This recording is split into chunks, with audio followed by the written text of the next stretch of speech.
talvez isso aconteça até comigo, tá bom, gente? O Google ele é muito estável, a ferramenta do Meet é uma das mais estáveis que existe, justamente por ele ter o mesmo indexador e o algoritmo ser similar justamente ao YouTube, praticamente qualquer sistema operacional funciona, até mesmo uma conexão 3G funciona nele, mas isso acontece. Muito bem, gente.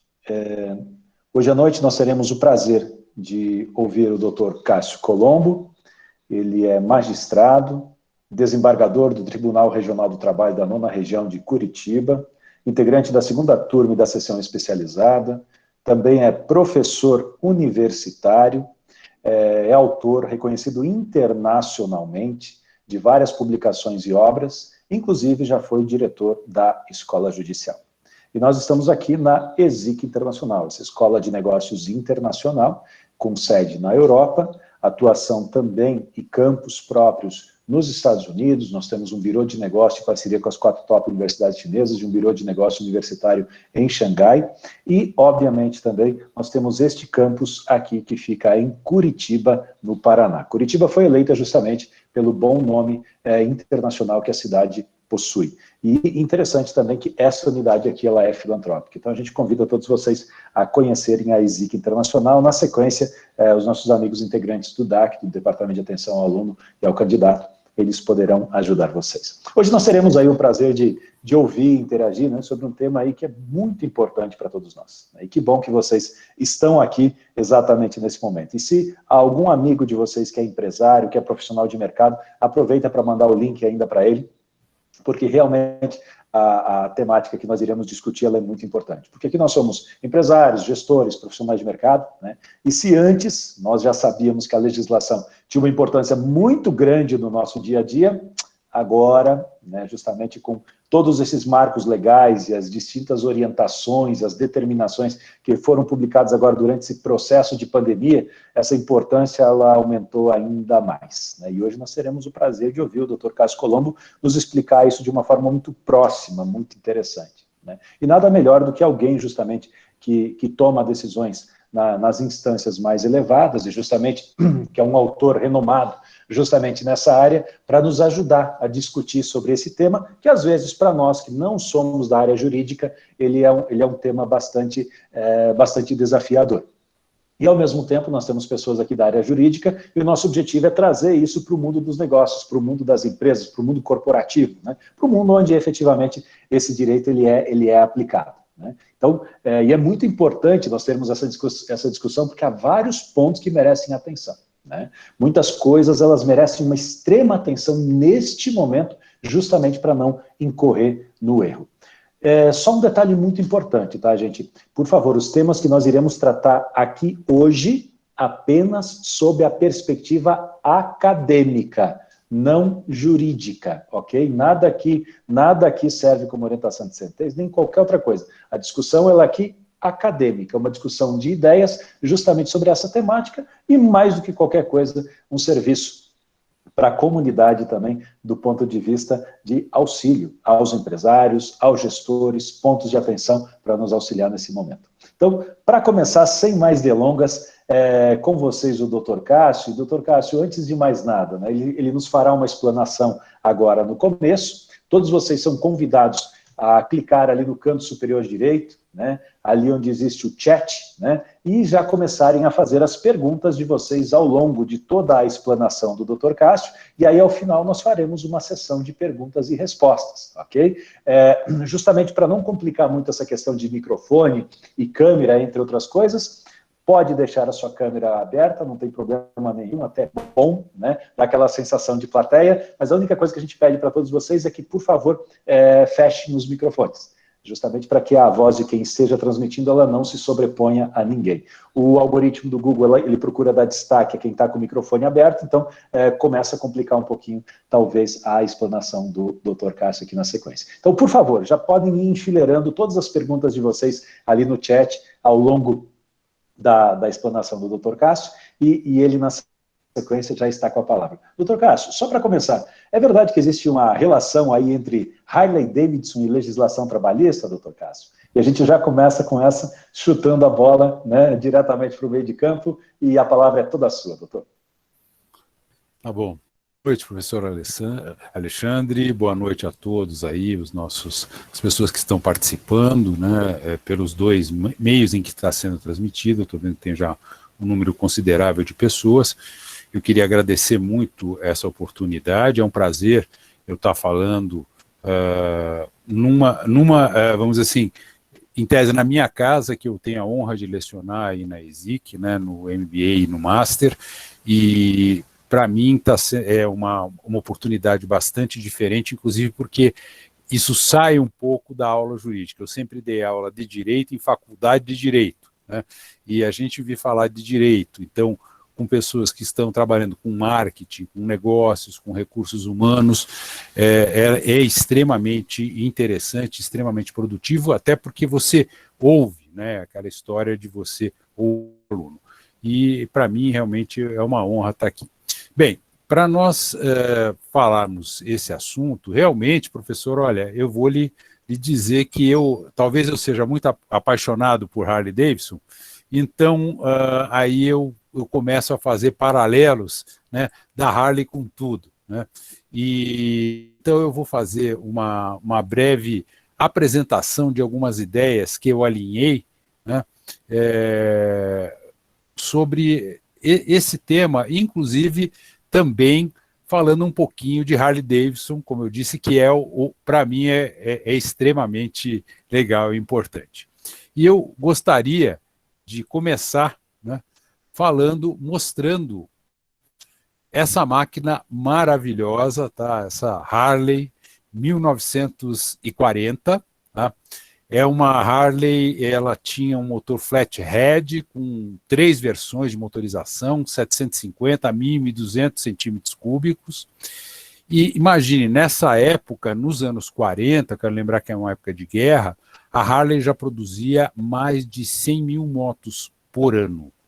Então, é que a gente não tem muito essa noção aqui no Brasil, né, sobre o que aconteceu na América do Norte ou na Europa durante o período da guerra. E eram tempos de economia difícil, e eu acho que assim hoje nós temos que olhar muito para esses momentos, exatamente porque a situação que nós vivemos, até sob certo aspecto, é parecida com uma situação de guerra e até de pós-guerra, né? Bem, aqui tem uma outra foto dessa mesma moto, porém numa outra versão, tá? Aquela moto ali era uma versão de passeio e essa que eu estou mostrando é a mesma motocicleta adaptada para o uso policial.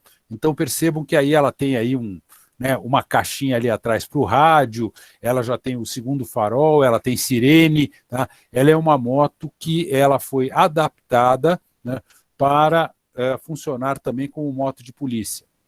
Agora eu apresento uma outra versão dessa mesma moto, ela na versão militar, numa versão de combate, essa Harley 1940, com esse mesmo motor, o mesmo chassi, porém com uma configuração aí para guerra, né, de combate. Então ela tem reforços ali, ela é toda diferente, inclusive o alforge, veja, ela tem o step, né, exatamente para suprir as situações de guerra. Então, vejam que interessante, é a mesma moto em 3 versões. E aqui numa 4ª versão, eu acho essa foto sensacional, né, que ela mostra aí, né, um casal, né, imagina a paquera aí, né, olha o casal aí nos anos 40, enfim, dando uma volta, então ela servindo aí para o fim de uma paquera, ela numa versão aí realmente de passeio. Vejam, claro, eu sou acostumado, eu sou apaixonado pelas características mecânicas da Harley, pelo design, né? Mas eu gostaria de chamar a atenção do público, né? Porque aonde eu quero chegar? Por que é que a Harley Davidson sempre fez tanto sucesso?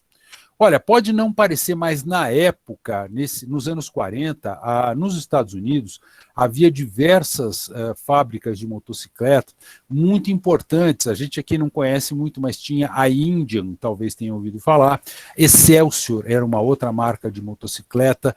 Enfim, e fora isso, tinha a concorrência das motos europeias, das motos italianas, são famosas, né, Ducati, etc., né, das motos a BSA, a Triumph, né, que são motos de muita tradição. Quer dizer, mesmo com tudo isso, num período de guerra, a Harley, então, passou e saiu praticamente, encontrou dificuldades como todo mundo, mas saiu praticamente ilesa. Por que isso? Né? Como é que ela conseguiu, então, superar esse momento? E aí começa a resposta, se adaptando. Ela tinha um produto versátil, né? Ela pegava esse mesmo produto e fazia versão polícia, versão militar, versão passeio, enfim, ela sempre foi uma moto, ela sempre teve essa ideia de adaptação. E aqui é que eu quero chegar no direito do trabalho. Em inglês, essa adaptação é to customize, né? Por isso é que dizem que as motos, né, tipo Harley Davidson, são custom, né? Porque to customize é isso, é você adaptar. Na verdade, né, qualquer coisa que seja adaptada para você, se você pegar o seu veículo e fizer lá, colocar um grafismo especial, um adesivo, você já está customizando, você já está adaptando. Você botar lá o símbolo do condomínio lá onde você trabalha ou você mora para você poder entrar, pronto, você já customizou, você adaptou aquele veículo à sua necessidade, você alterou a sua característica original, né? E então essa ideia do customize foi o que sempre levou. E hoje quem compra, eu mesmo já tive a oportunidade de comprar uma Harley Davidson Zero, já tive esse privilégio nos anos 90, lá quando abri a importação, e a primeira coisa que eu fiz foi comprar ali uns equipamentos, colocar umas firulas, uns enfeites, para deixar a minha moto customizada, a minha moto personalizada, a minha moto realmente adaptada à minha condição. Já coloquei um banco diferente, um assento ali para o garupa, e, enfim, essa é a ideia de customização, de adaptação e de personalização. E aí eu penso, né, eu já começo a fazer uma indagação. A legislação trabalhista, ela é desatualizada? Percebam, nós sabemos que a CLT ela é de 1943, né? E aí nesse slide eu mostro, em 1943, o carro mais bacana que tinha, um dos mais bacanas que tinham, era um Chevy, esse Chevy Coupé, né? Para nós conhecido aqui, para nós como ele é parecido, aquele modelo rabo de peixe, né?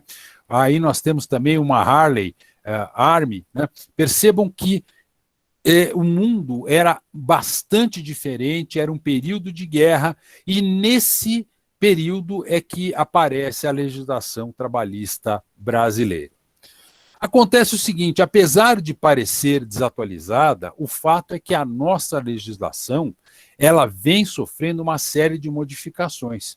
Nessa foto eu mostro aí duas Harley Davidson, duas motocicletas Harley Davidson, da marca Harley Davidson, uma modelo 1940 e uma modelo 2017. Não coloquei a 2020, depois eu explico por quê. Mas vejam que passam-se aí, né, praticamente 80 anos, tá, e a moto permanece. Quem olha, não conhece motocicleta, né, principalmente as pessoas que não são muito afeitas, olha e acha parecida. Veja, o mesmo modelão, tem o tanque em formato de gota, um guidão, né, bem espaçoso, bem largo, tem um assento largo, confortável, uma bolsa atrás para você carregar, um farolzão, né, um paralama grande que cobre toda a roda, bem diferente das motos japonesas. Quem olha praticamente a mesma moto, só que não tem uma peça dessa moto 1940 que sirva nessa 2017. Porque a concepção mecânica, o projeto é muito diferente. Essa moto 2017 é uma moto toda eletrônica, ignição eletrônica, injeção eletrônica, tá? É uma moto, inclusive, que tem freios ABS, quer dizer, freios a disco. É uma moto que tem uma concepção completamente diferente, apesar de você manter aquele modelão, tá? E aí que eu quero chegar, que é a legislação trabalhista. O que aconteceu? Ela está em constante adaptação, em constante mutação, como a Harley, né? Vejam, porque houve adaptação dos sistemas, inovações e tecnológicas, porém, as bases conceituais, um veículo de duas rodas, com motor a explosão, com esse tanque em formato de gota, com grande autonomia, um assento confortável, né, uma posição de pilotar confortável, foram mantidas. Tá? E aí, como eu disse, quem olha pensa que é a mesma motocicleta. Agora, o problema é o seguinte, entendam que uma Harley, né, ela nunca vai chegar a ser sequer parecida com uma moto japonesa. Então eu mostro aí uma moto que eu particularmente admiro, quem gosta de moto também, essa moto azul aí que eu mostro embaixo é uma Yamaha R1. Essa é uma moto de 1.000 cilindradas, tá? A Harley, essa que eu mostrei, tem cerca de 1.700 cilindradas, é uma moto que pesa 350 quilos e tem apenas 74 cavalos de potência. Já essa moto japonesa, ela tem 1.000 cilindradas, ou seja, praticamente a metade da cilindrada, 190 quilos também, quase metade do peso, só que ela tem mais do que o dobro de potência. É uma moto de 200 HP. Vejam que é uma outra concepção. Essa é uma moto para andar em alta velocidade, para fazer curvas. É uma moto desconfortável. A posição do piloto é uma posição voltada para a aerodinâmica. Isso é uma outra situação. Então, quando você faz uma customização de uma Harley, você nunca vai chegar em nada parecido com essa situação japonesa, né? E o direito do trabalho? Ele também foi feito para ser custom, tá? Para ser adaptado às necessidades. Por isso é que a legislação trabalhista, a proposta é que ela tenha um modelão básico, uma concepção, tá, básica, porém, as adaptações às microsituações, elas sejam feitas como?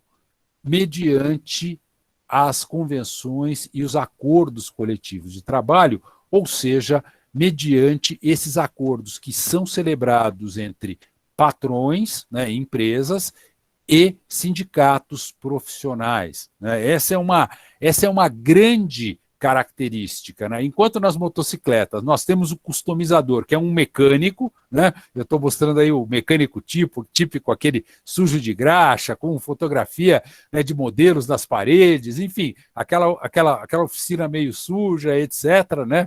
Lógico que essa é uma imagem folclórica que eu estou mostrando, os mecânicos atuais, inclusive, não tem nada a ver com isso, né? As oficinas estão muito limpas, estão muito clean, né?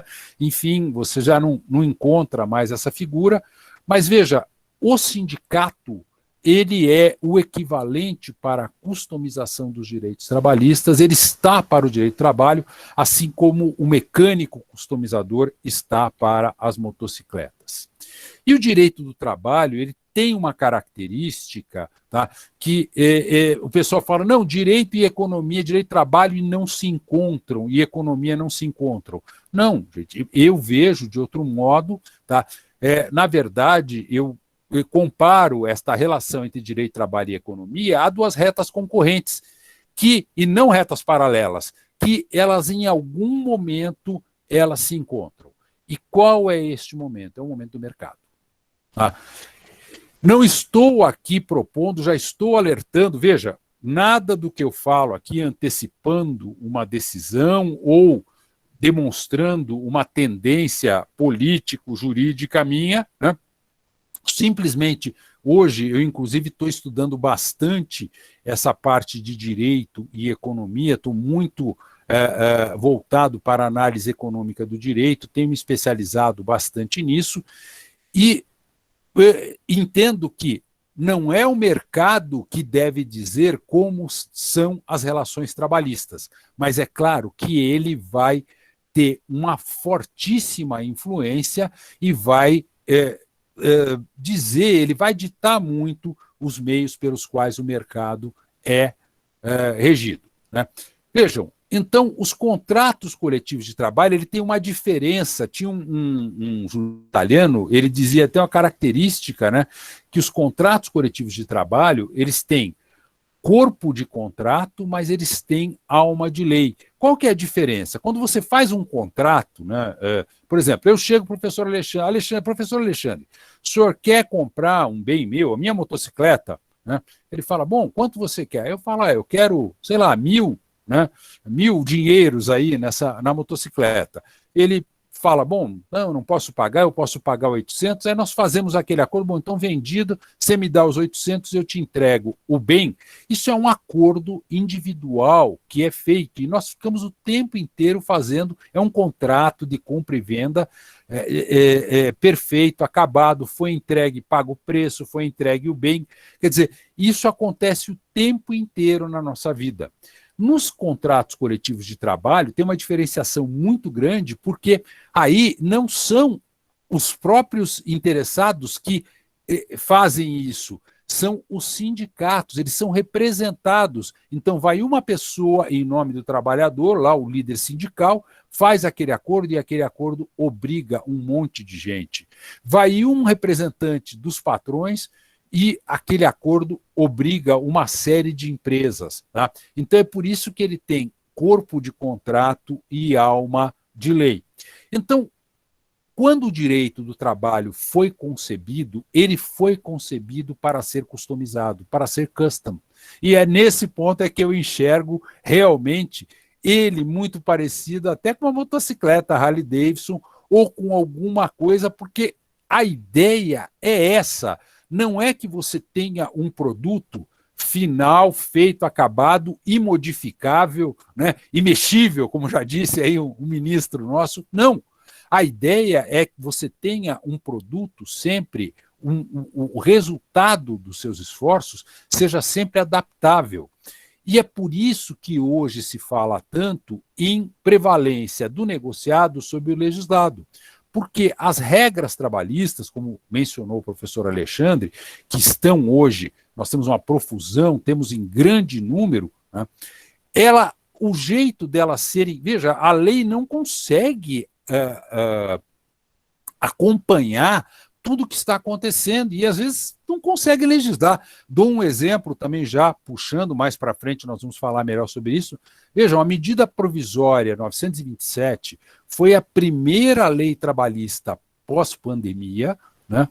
Perdeu a vigência segunda-feira. Né? Ela valeu até domingo e hoje já não tem mais.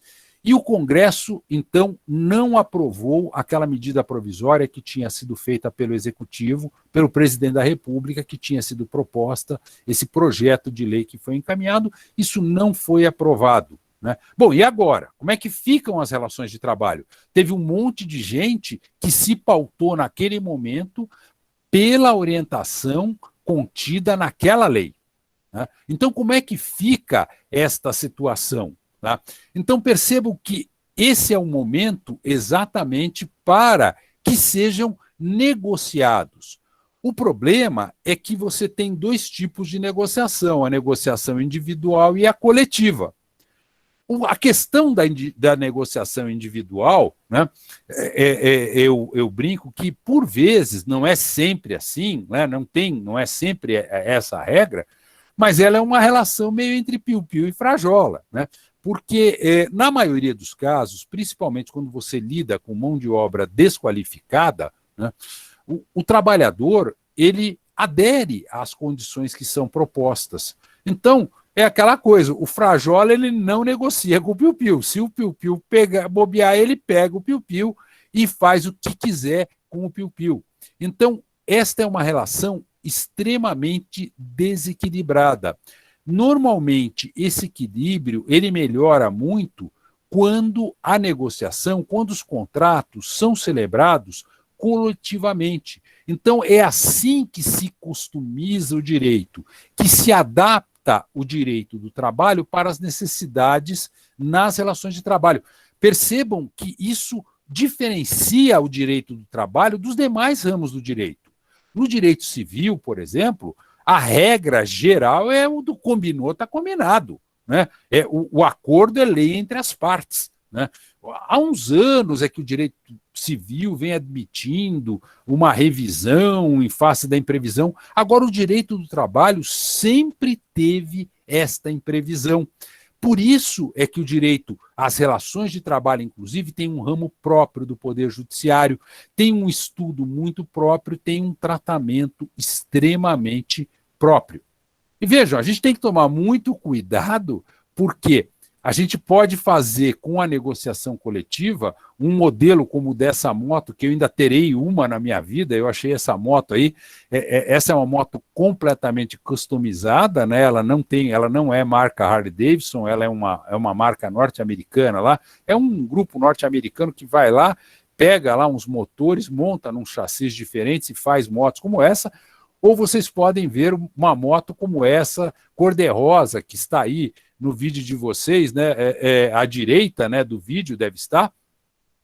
E nessa situação, vejam que coisa estranha que foi feita, pegaram uma moto japonesa aí, pintaram toda de rosa. Outro dia até eu mostrei essa foto, né, para uma moça, ela falou, não, eu até gostei dessa foto, enfim. Mas vejam, o problema é esse, é que na customização podem sair coisas muito legais, realmente adaptadas às nossas necessidades, e podem sair coisas muito estranhas, muito diferentes, e que sejam, inclusive, Doutor incompatíveis. Cássio, Não, professor Alexandre.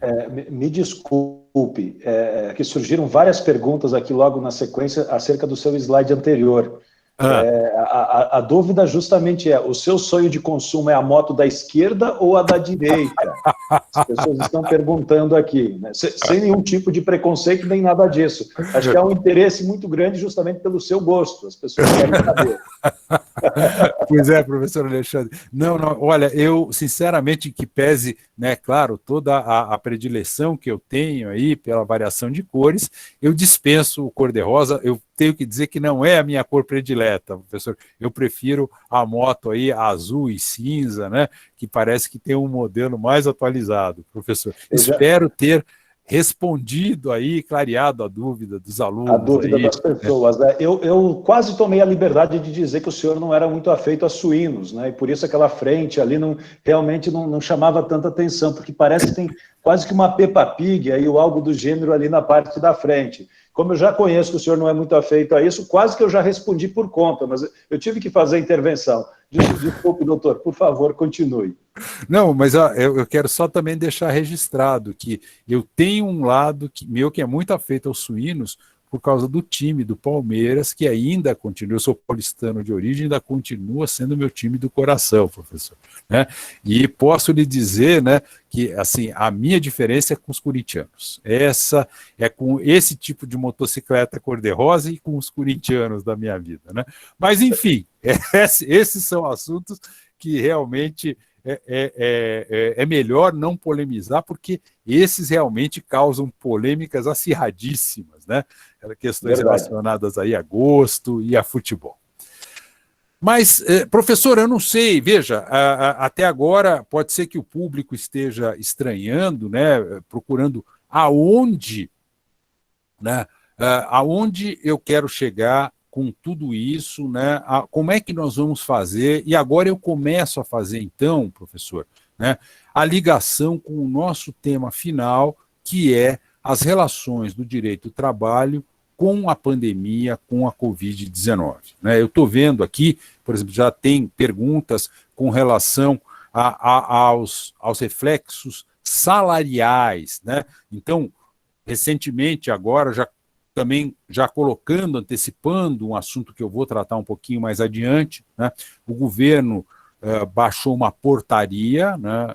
Disseram que era do presidente, mas não é, na verdade é do Ministério da Economia, disseram que permite a recontratação de um trabalhador despedido por um salário menor.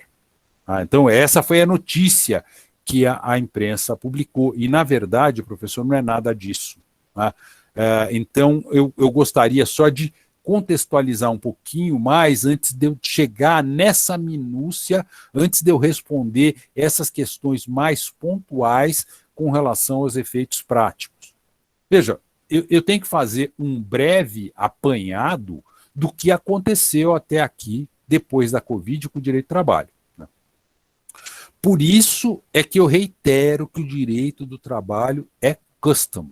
Tá? Ele tem uma necessidade de constante modificação, de constante adaptação, que é incompatível com o nosso processo legislativo. Né?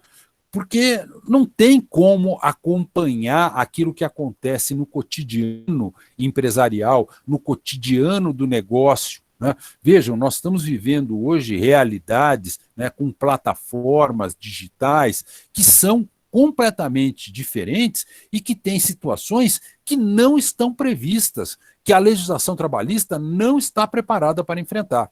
Bom, e aí, não vou trabalhar porque não tem lei regulando? Imagina, né? A lei que corra atrás e que regule essa situação. E enquanto isto não acontece, nós, no Poder Judiciário, então vamos sendo consultados, né? Como? Mediante ações. Ninguém faz consulta. Doutor Cássio, me explica o que fazer aqui. As partes vão, fazem. Aí alguém se sente prejudicado e entra com uma ação. E aí, nesta ação, a gente diz, inclusive, eu também quero dar um testemunho disso, é que enquanto muitas pessoas estão aí, até certo ponto, sem trabalho ou com a sua atividade diminuída, a minha atividade está muito aumentada. Tá? O judiciário passou a ser mais demandado e nós temos, inclusive, uma certa facilidade para esse trabalho remoto. Entendo, por exemplo, eu estou aqui hoje falando da minha residência.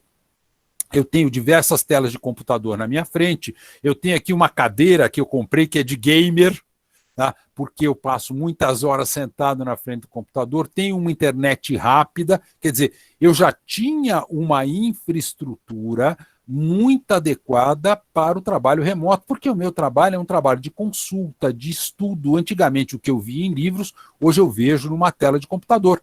Então, para nós, do Poder Judiciário, foi muito fácil. Os meus assistentes, os servidores que trabalham comigo, também já estavam acostumados com o trabalho em domicílio, com o trabalho remoto. E aí o que acontece? Aumentou o número de demandas, aumentou o número de recursos. Resultado, eu sou uma pessoa que hoje sou mais demandado, sou mais concitado a trabalhar do que era antes da pandemia. Né? Diferentemente do que ocorre com a maioria da população. Então, vejam, nós, para entender isso, eu acho muito interessante nós pensarmos, né, olharmos o que aconteceu, só fazer entender como é que veio evoluindo isso. Né? Porque a legislação trabalhista ela vem sofrendo seríssimas alterações, o direito do trabalho ele está sendo adaptado, mas assim, de uns 2 ou 3 anos para cá, nossa, nós temos praticamente, eu brinco que temos um CTD, né, um Código de Trabalho Diário, porque o que valia ontem, hoje já não vale mais, e amanhã estará modificado. Então a gente está tendo que o tempo inteiro se adaptar a isso. Percebam, qual é a base do direito do trabalho? Qual é, vamos dizer assim, o nosso modelo básico, que nem a da Harley Davidson, lá com o tanque modelo gota, o bancão confortável, a roda larga, o paralama abrangente, o guidão grande. Qual é o nosso, da onde vem o nosso modelo? É a CLT, sim. Né? O modelo que nós temos é a CLT, que é uma legislação de 1943. Agora, alerto, se tiverem a curiosidade, eu sei que muitas pessoas não são da área jurídica, mas tiverem a curiosidade de folhear uma CLT, vocês vão verificar que muito pouca coisa na CLT é original. Que a maioria das normas, das regras trabalhistas que constam na CLT, vem sofrendo modificações ao longo dos anos. Então você põe lá, artigo 444, parágrafo único. Bom, então aí você vai ver, parágrafo único acrescentada por uma lei lá de 1970, por uma lei de 1990, por uma lei de 2000 e pouco. Então isso vai ser o tempo inteiro, né? Como eu disse, quem olha um Harlão velho, um Harlão acha que é uma motoca velha, que é uma motoca sem condições. Mas não, pô, às vezes tá, as Harleys mais modernas, né, elas até surpreendem com a quantidade de tecnologia embarcada no modelo daqueles. E a CLT, ela tem bastante tecnologia atualizada. Sabemos que ela é inapta a atender às realidades do direito do trabalho. Mas veja, para dar o modelão geral, nós não queremos uma moto de competição, nós não queremos uma moto de velocidade. Eu quero um modelo custom, um modelo confortável, um modelo que me leve aí, né, de um modo mais seguro, enfim, que eu possa passear com garupa. Eu quero esse modelo, e a CLT tem esse modelão clássico, esse modelão básico. Um grande referencial, um grande marco teórico que nós temos também no direito do trabalho é a Constituição de 1988, que, segundo alguns, é pródiga, né, em garantias de direitos individuais e coletivos. Vejam, entendam o seguinte, ela também não é tão ruim assim como dizem. O que aconteceu em 1988, nós estávamos saindo de um regime militar, aonde nós tínhamos sofrido, né, há alguns anos com o engessamento da legislação e com a impossibilidade, né, de você reagir a algumas injustiças. Então, por isso que a Constituição de 88 ela foi tão minuciosa, ela foi tão detalhista, principalmente em direitos individuais e em direitos sociais.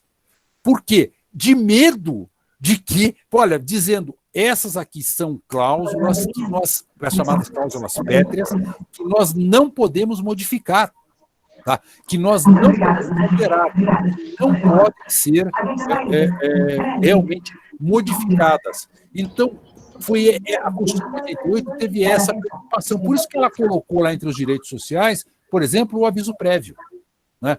Então, a grande crítica que fazem, né, aos direitos, por que tem um aviso prévio? Olhem o momento, o modelo que nós estamos vivendo. Claro que um momento político, geopolítico e econômico completamente diferente do de hoje, né? Hoje a demanda é diferente, né? Tem alguém aí com o microfone aberto, tá? Eu peço para que tentem, né, dar uma corrigidinha nisso, que acaba atrapalhando um pouco.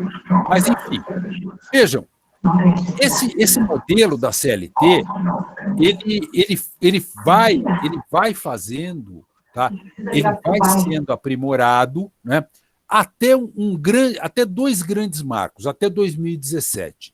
Em 2017, nós temos duas grandes modificações. Primeiro, a Lei 13.429, que é a chamada Lei de Terceirização, ela foi feita para fazer uma revisão da Lei 6.019 de 74, que era a Lei do Trabalho Temporário, e ela acabou dando as diretrizes gerais de terceirização, né? E temos a Lei 13.467, que é a chamada Lei da Reforma Trabalhista. Esses foram dois grandes marcos e que alteraram realmente a vida das empresas e que alteraram a nossa vida na Justiça do Trabalho, que alteraram o direito do trabalho. Sim, hoje a Justiça do Trabalho ela sofre uma influência direta disso. Houve, sim, uma redução no número de ações, houve uma modificação qualitativa. Vejam, olha o que aconteceu, né? O número de ações foi reduzido, mas o número de recursos aumentou. Então, o trabalho do juiz de primeiro grau, até certo aspecto, ele diminuiu. Mas o meu trabalho, que é o trabalho de desembargador, que a gente faz no tribunal, é uma revisão, né? Quando as partes estão resignadas, elas recorrem, né? E isso é levado para um grupo de desembargadores como eu, né? E, enfim, o que a gente faz é uma revisão do trabalho de primeiro grau. O meu trabalho aumentou. Eu tive que, inclusive, o tribunal recentemente até ampliou o meu gabinete, dando um servidor a mais, constatando que houve um movimento. Tá? Hoje nós temos um acréscimo de movimento em relação ao que nós tínhamos em 2016, antes da reforma trabalhista, da ordem de 30% a 40%. Se você aumenta 30%, 40% na tua carga horária da semana, você vai ter que trabalhar. Imagina, se você trabalha 8 horas por dia e você aumenta 30% na sua carga horária, você vai ter que trabalhar o fim de semana inteiro para você compensar, para você conseguir atender a sua demanda. Isso que começou a acontecer conosco. Tá? Então, a reforma trabalhista, ela trouxe essa modificação do cenário. Hoje os pedidos, a litigiosidade é maior, os pedidos estão mais elaborados, está prevalecendo uma advocacia mais técnica, aquela advocacia de massa não está indo bem, né? Enfim, e nós já vínhamos experimentando os efeitos, né, da reforma trabalhista. Aí, logo em seguida, né, em 2019, já veio uma mini-reforma por intermédio da medida provisória 905, né, que acabou agora na pandemia, e agora eu entro realmente na legislação da pandemia. ela foi revogada. Tá? E aí havia diversas situações que estavam reguladas, previstas na medida provisória 905, que hoje já não vigem mais, já não estão em vigor, já são letra morta no nosso ordenamento jurídico. Né? E aí, como é que ficam as relações que foram regidas por essa medida provisória 905?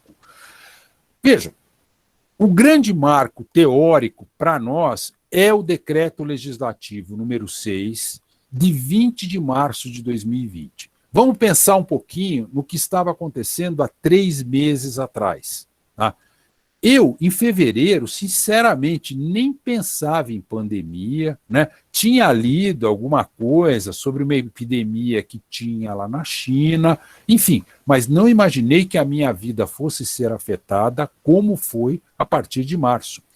Tanto que, na primeira quinzena de março, eu me lembro bem, nós marcamos diversas sessões de julgamento para períodos posteriores. No dia 17 de março foi a última vez que eu fiz uma sessão de julgamento presencial e foi uma das últimas do tribunal. Foi uma terça-feira, eu fiz uma sessão de julgamento da segunda turma, já tomando alguns cuidados, a OAB já compareceu na sessão dizendo, olha, nós não queremos que faça a sessão porque não pode ter agrupamento, não pode ter reunião de gente. Então estava começando, né, a difusão da ideia de pandemia. Tá? Já tinha sido reconhecida pela Organização Mundial da Saúde a pandemia, mas ela ainda não tinha invadido o nosso cotidiano no Brasil.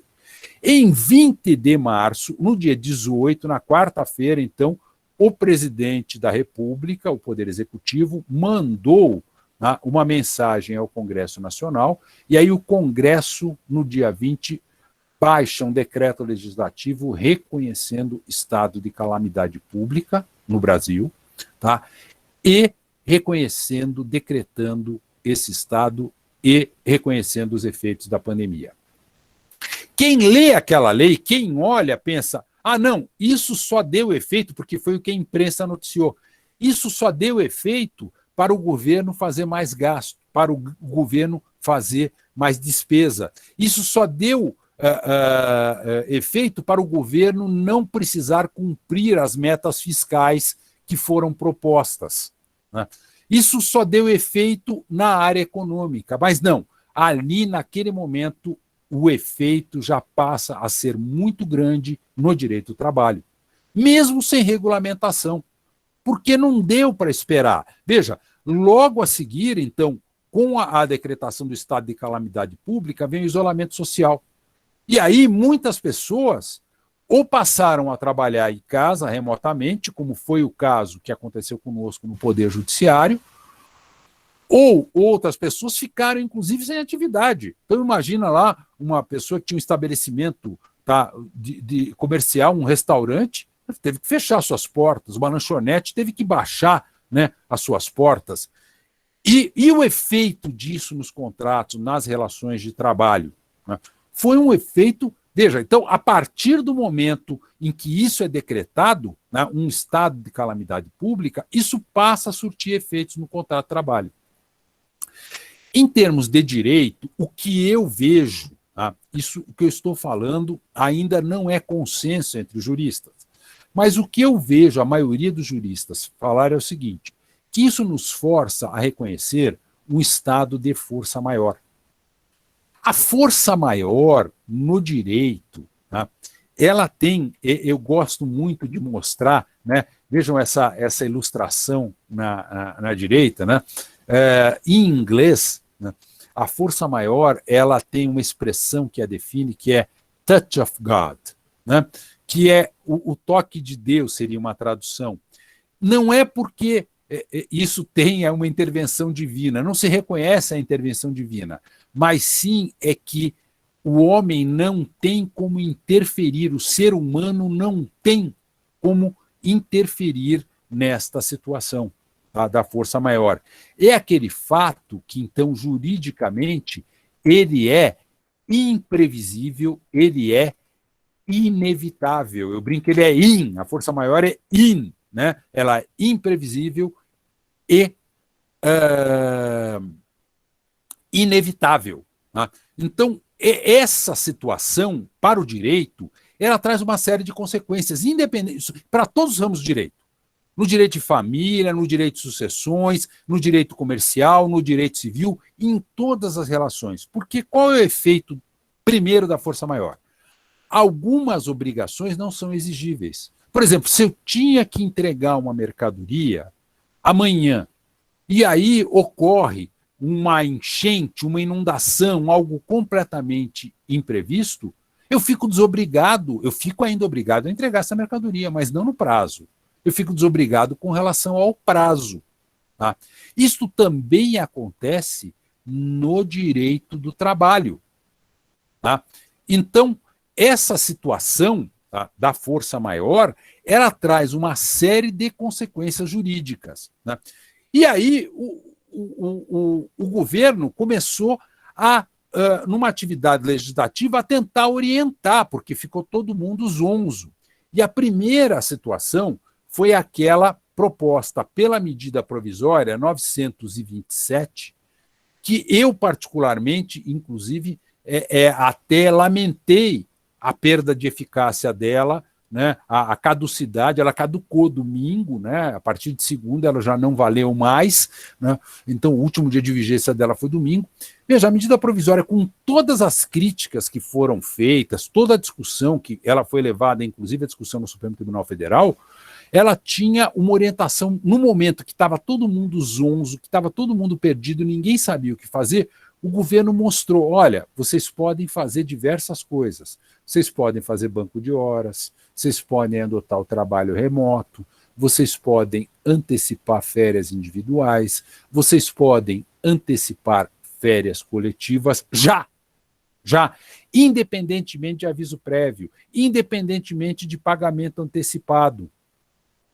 Vocês podem, aí o governo ainda fez uma proposta mais ousada, vocês podem suspender o contrato, vocês podem colocar para formação profissional. Tá? A medida provisória, ela deu uma série de direções, tá, para que as relações de trabalho fossem mantidas.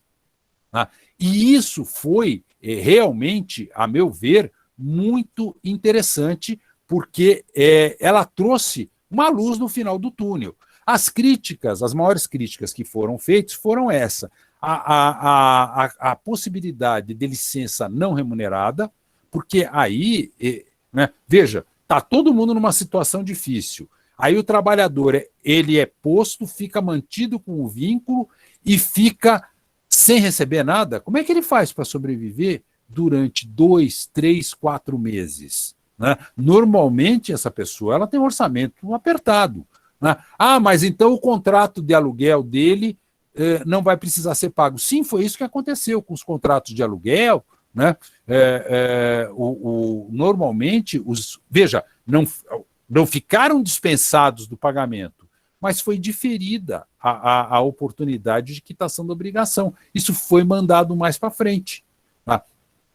Isso também no direito do trabalho, tá? Essa era a ideia. Só que o trabalhador, escuta, comer, né, sobreviver não dá para mandar mais para frente.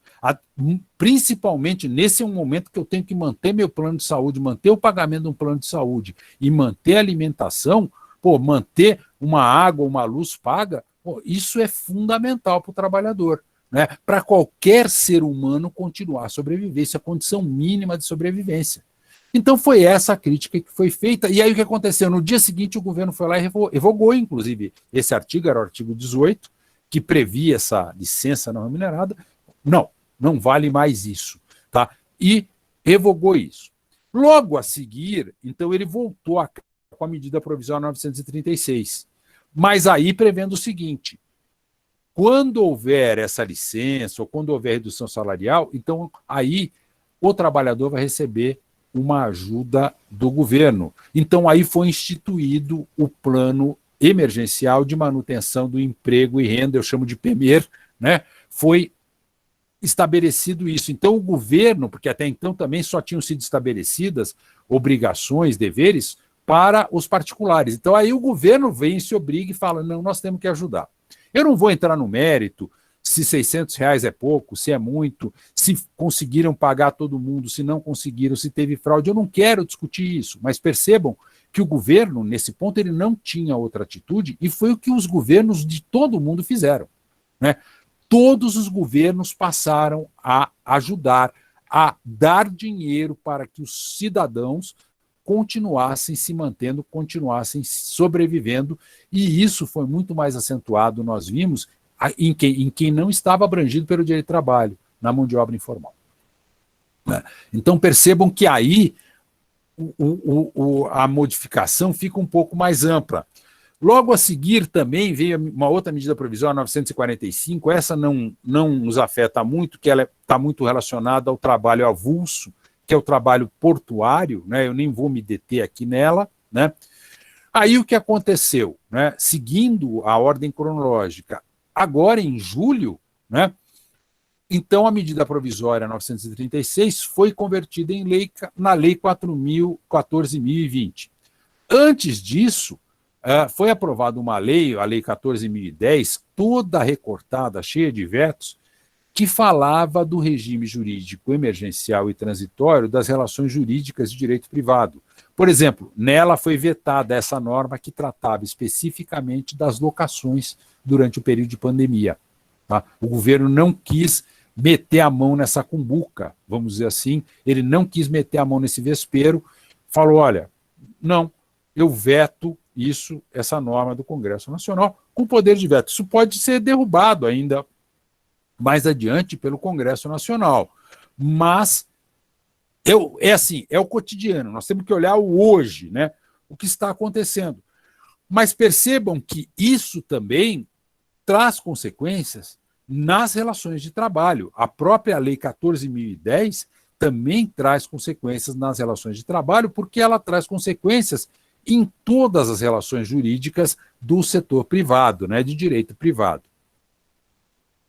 Aí o que aconteceu? O governo agora, né, eu estou falando de coisas dessa semana, da semana passada, no dia 13 de julho, publicou um decreto, o decreto 10.422, prorrogando os prazos de acordo de redução proporcional de jornada e salário, e agora, por fim, teve essa malfadada portaria aí, malfadada não, até ela é uma portaria que ela tem uma ideia bastante boa, inclusive, desculpem, eu não posso chamar de malfadada, mas é porque o malfadado é no sentido de que o tratamento que a imprensa está dando a essa regra, eles estão dando uma interpretação completamente distorcida que não tem nada a ver com aquilo que a lei quis dizer.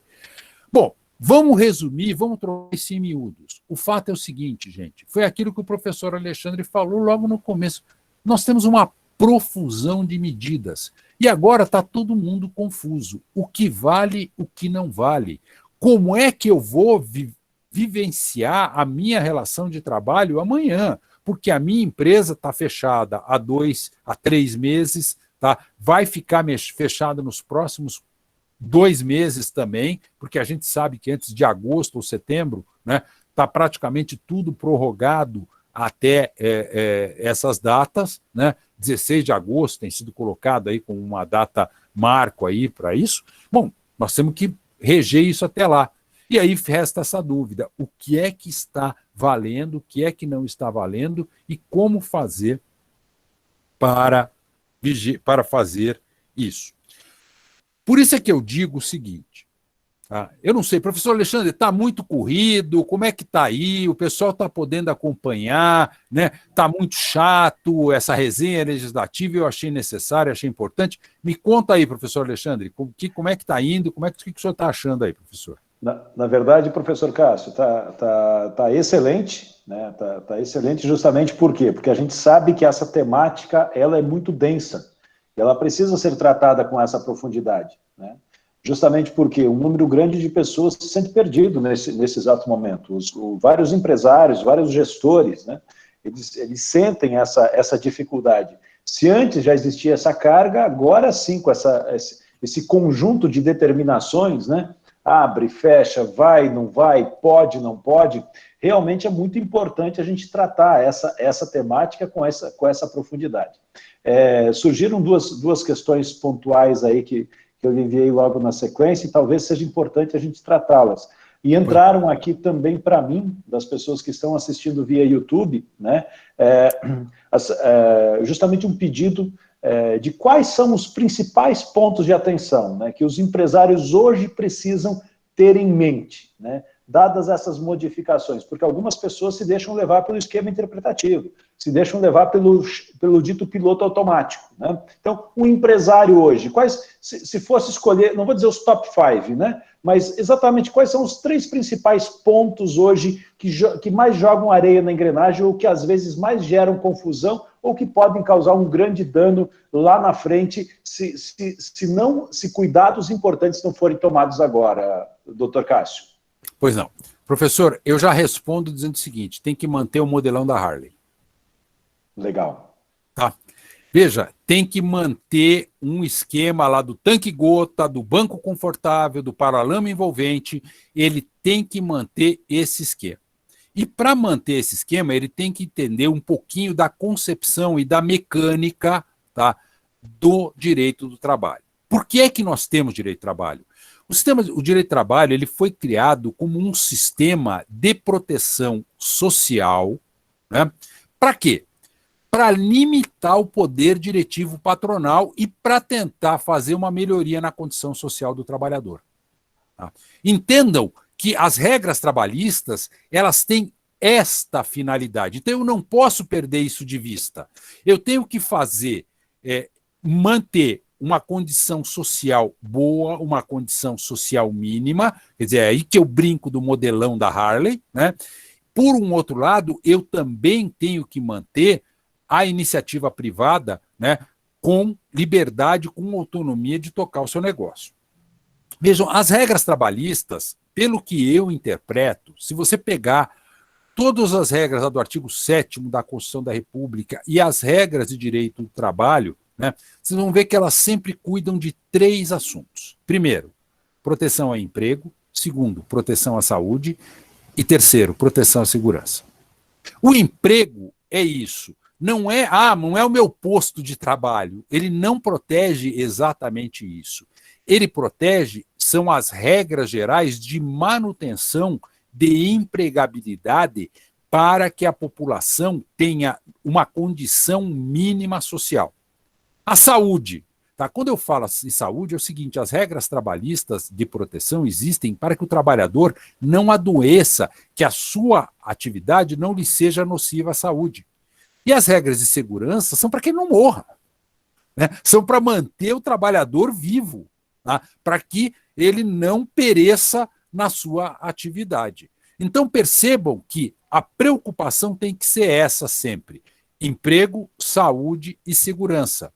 E outra coisa, sempre de olho nessa multinormatividade do direito do trabalho, nessa possibilidade de customização, de adaptação da situação concreta para aquela necessidade momentânea ou até para a sua vontade momentânea. Tá? Então aqui, né, eu chamo a atenção, né, veja, eu volto a falar um pouquinho aqui rapidamente sobre a força maior, né, os efeitos da força maior. Né? Isso significa que, pelo Código Civil, o devedor ele não responde pelos prejuízos resultantes de caso fortuito ou força maior. Né? Nos contratos em que, obviamente, o negócio não é afetado pela situação de força maior, as obrigações permanecem alteradas. Como eu disse, no meu exemplo, veja, a minha atividade profissional, ela foi mantida e até certo ponto aumentada. Lógico, eu não estou pedindo aqui um aumento salarial, mas, por exemplo, é o caso, tá? Tem situações em que a categoria profissional até merece um aumento salarial. Por exemplo, o pessoal de saúde. Tá? Veja, recentemente teve lá, está inclusive em curso lá no tribunal um dissídio coletivo dos médicos. Tá?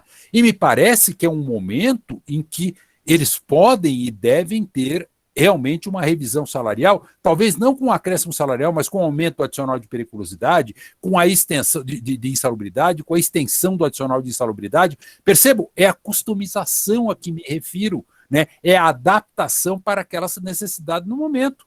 Mas, obviamente, você pega uma categoria, né,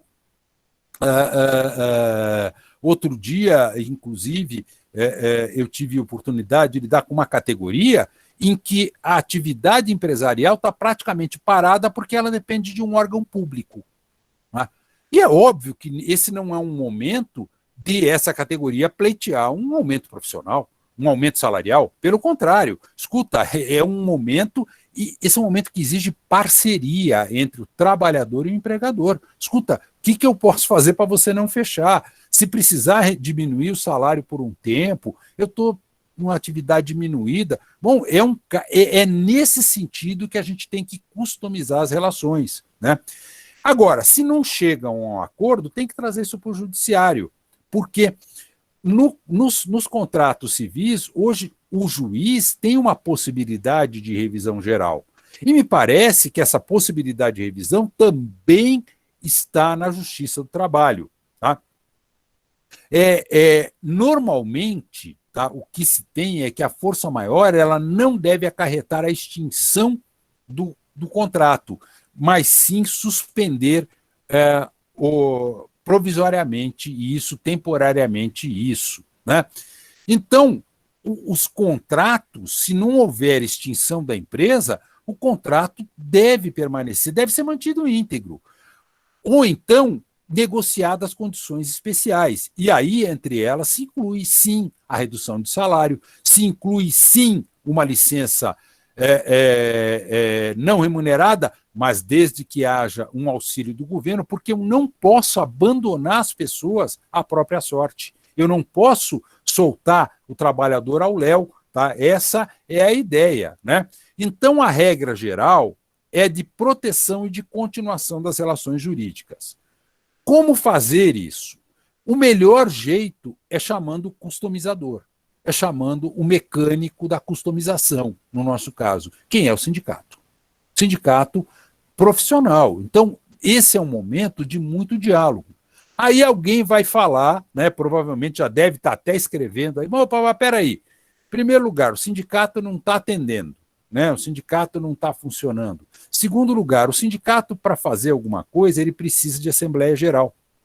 E, nesse momento, ele tem que fazer uma assembleia, ele tem que fazer uma reunião dos trabalhadores e consultar. O dirigente sindical não é que nem um diretor de empresa que tem uma autonomia com relação à condução de política, que pode, compre ou não compre, venda ou não venda. Não, não é assim.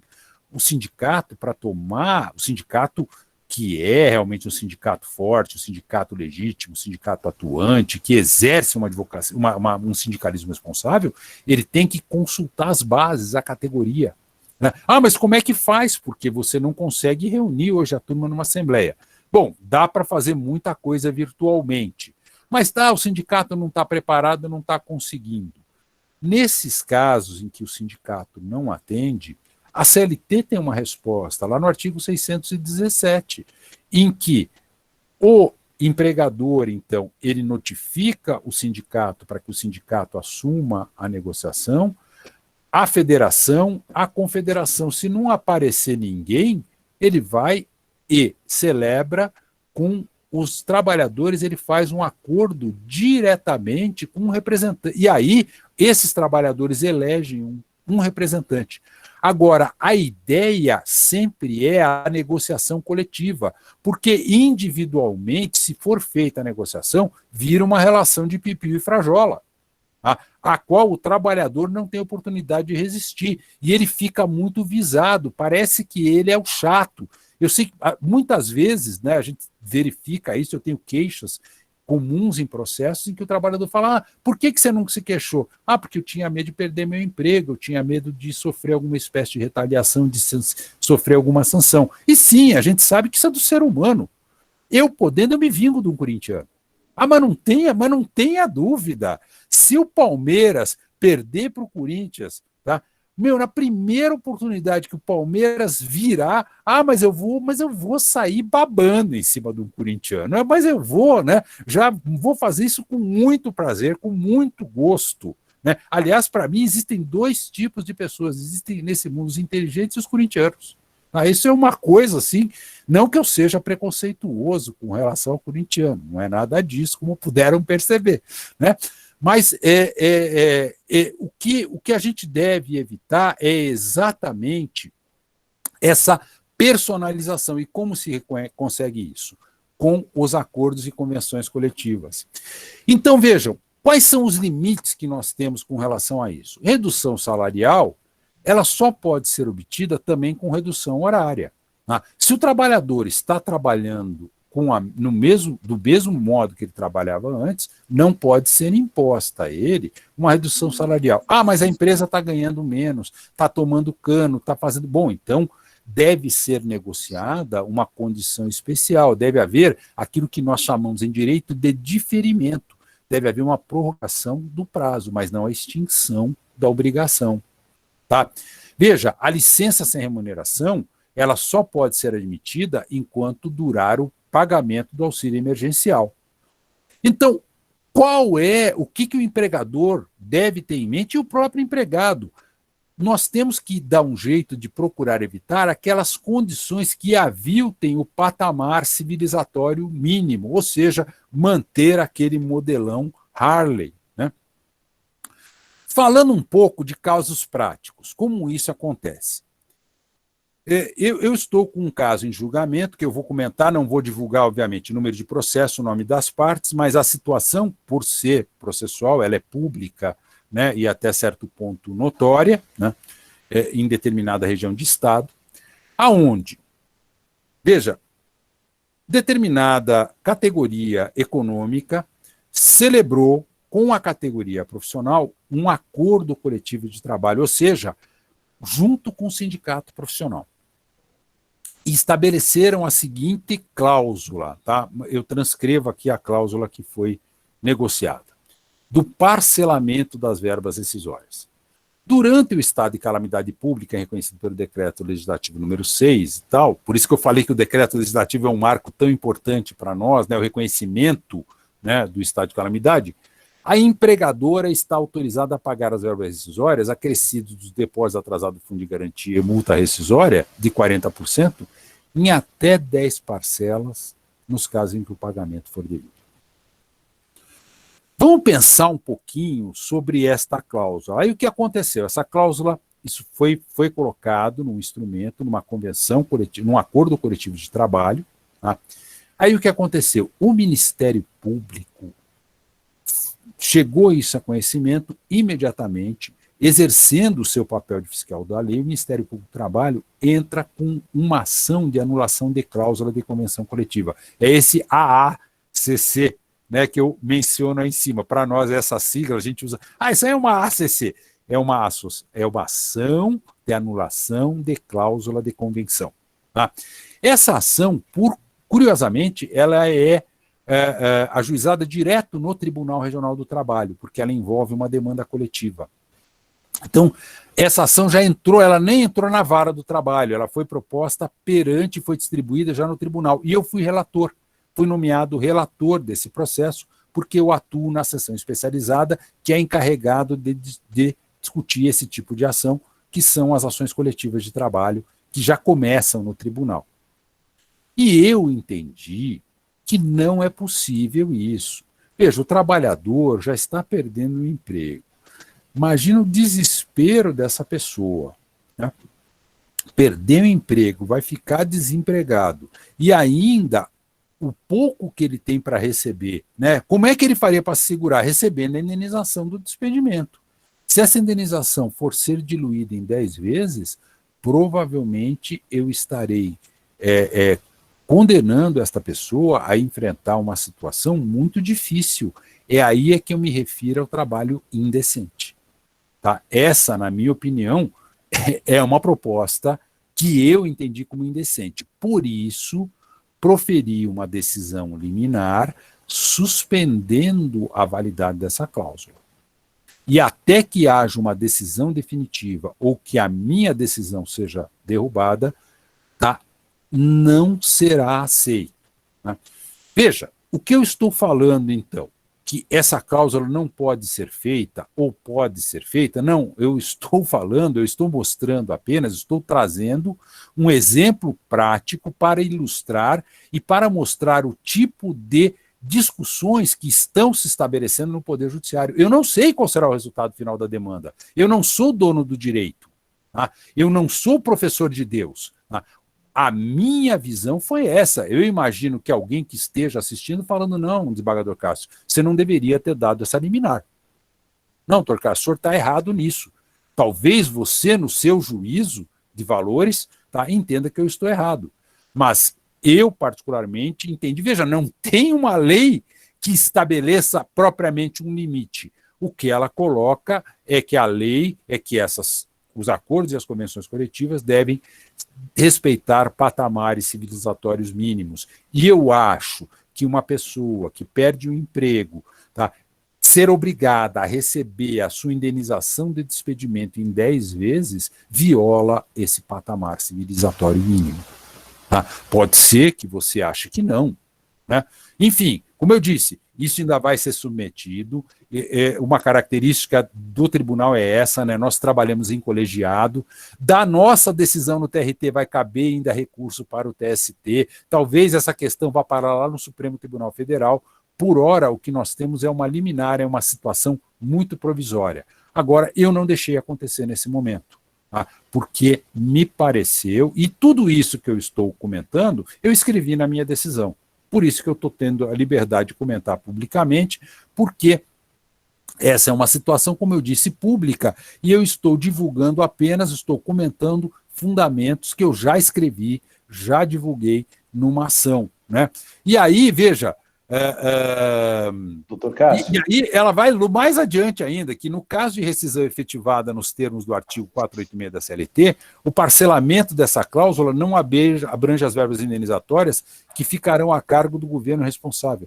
Nossa, gente, isso é o chamado, eu não sei se vocês viram, o chamado fato do príncipe. Teve um dia, por favor, como eu disse, isso não é uma crítica, é que o chefe do executivo chegou na televisão e falou o seguinte: porque tem o artigo 486 da CLT, e aí estava aquela discussão se quem tinha competência para determinar o fechamento das atividades era o governo federal, o governo estadual, o governo municipal, e aí veio o chefe do Executivo Federal e falou, olha, agora já que, como o Supremo Tribunal Federal disse que o Estado e o município são encarregados disso, tá? Eles é que pagam a indenização porque foram eles que estão determinando esse ato.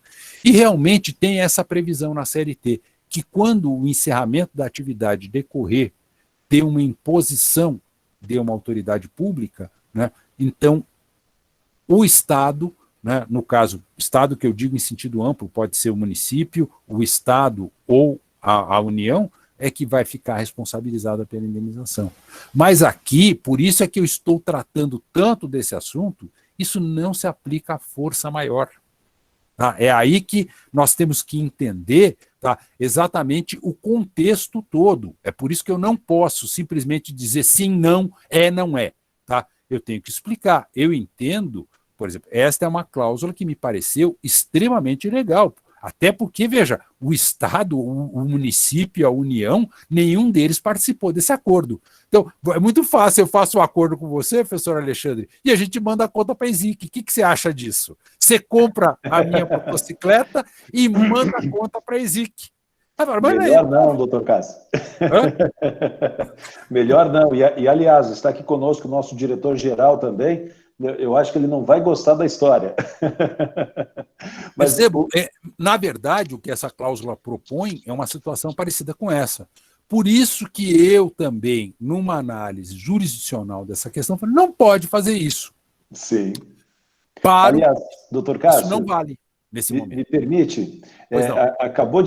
Entrou agora há pouco uma pergunta que talvez seja pertinente a esse processo aí, e ela é um pouquinho extensa, mas eu vou tentar resumir um pouquinho. Ele tenta estabelecer um paralelo entre ser reativo e ser proativo, né? Então, ele usa como exemplo a questão de um médico, né? Que é muito melhor você ser proativo, né? Você tomar cuidados antes, né? Justamente para que você não fique enfermo, né?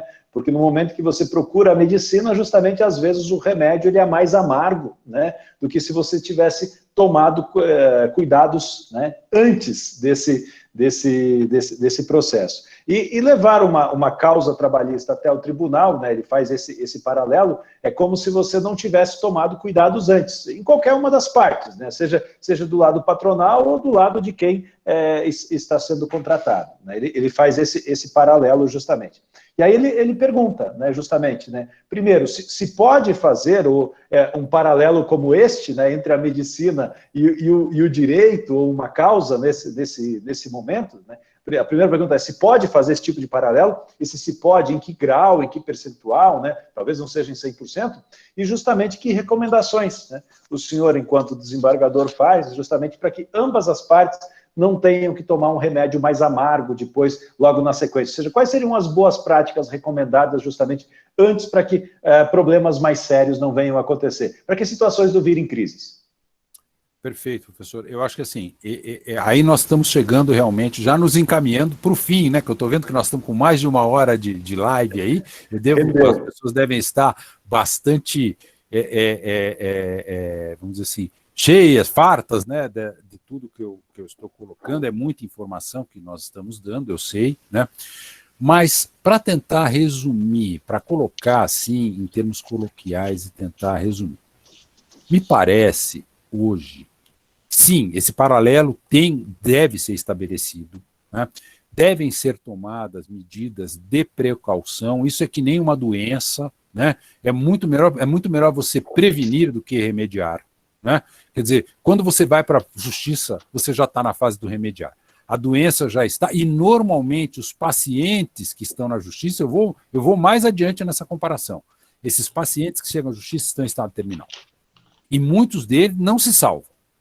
Tá? Muitos deles, sabe, acabam realmente não saindo com sequelas, saindo com problemas graves, porque não conseguiram. Então, o ideal é tentar prevenir essas situações. Como? Boa fé objetiva. Amanhã, veja, qualquer acordo que for feito hoje, a pessoa tem o direito de se insurgir. Professor, o senhor pode amanhã chegar e falar para mim, entrar com uma ação contra mim e falar, doutor Cássio, me entregue a sua moto, porque o senhor combinou me vender por 800 dinheiros. Né? Eu tenho um monte de gente que assistiu isso. Fala, professor, desculpa, eu não combinei nada disso com o senhor. Né? Veja, não existe essa moeda, dinheiro. Né? Enfim, foi um exemplo que eu dei, etc. Mas o senhor, não. Eu quero e eu exijo. Aí o senhor entra com uma ação contra mim. Totalmente descabida, totalmente desfundamentada. Mas isso vai me aborrecer, porque eu vou ter que procurar um advogado, vou ter que apresentar a minha defesa, enfim. Por mais disparatada, qualquer pretensão que seja, ela pode ser trazida a juízo.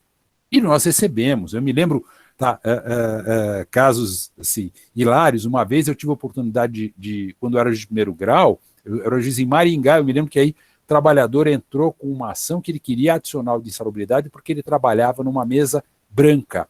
E aí aquela mesa dava muito brilho nos olhos deles e aquilo afetou os olhos deles, segundo isso. Desculpa, mas, sabe, sei lá, de repente isso pode acontecer, mas gente, eu acho que não é por aí. Eu nem deixei produzir prova pericial, extingui o processo, achei, sei lá, talvez eu até pague por esse pecado na minha vida, mas eu achei bastante disparatado.